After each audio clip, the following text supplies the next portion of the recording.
Good morning বন্ধুরা। সকাল সকাল আজকে আমরা গাছপালা নিয়ে বসে পড়েছি। এই যে এই গাছটা মানে এমন ভাবে বাড়ছে পুরো একদম বেঁকে এই যে হেলে পড়ছে, বিশাল লম্বা হয়ে গেছে। এখান থেকে কেটে দিয়েছিলাম, বাট যেখান থেকে কেটেছি আবার সেখান থেকেই আবার বেড়েছে। তো ওই জন্য এখান থেকে কেটে এই জায়গাটাকে আজ ইচ্ছা আছে আরেকটা পার্ট বের করব গাছটায়, দেখা যাক হয় কিনা। এই যে কাঁচি, গাছটাকে এখান থেকেই কাটবো।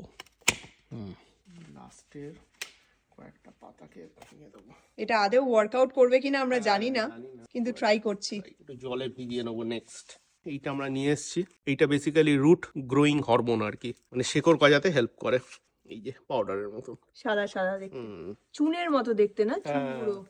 এবার গাছের কাটা অংশটা নিয়ে ও পাউডারে ডুবিয়ে তারপর এক্সেস পাউডারটাকে ছড়িয়ে নিচ্ছে।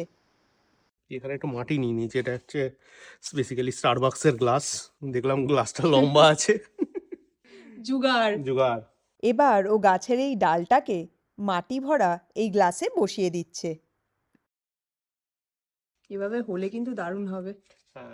ইনডোর প্ল্যান্ট ফুডটাও একটু দিয়ে দিই অল্প করে। সার। অল্প দেবো, কারণ ওখানে তো রুট নেই। আর এইটাতেও দিয়ে দেবো, জাস্ট একটু পাম্প। ডান, দেখা যাক এটা হয় কিনা। এটা জাস্ট আমরা এক্সপেরিমেন্ট করছি, হলে দারুণ হবে, তাই না? হলে দারুণ হবে। টাটা।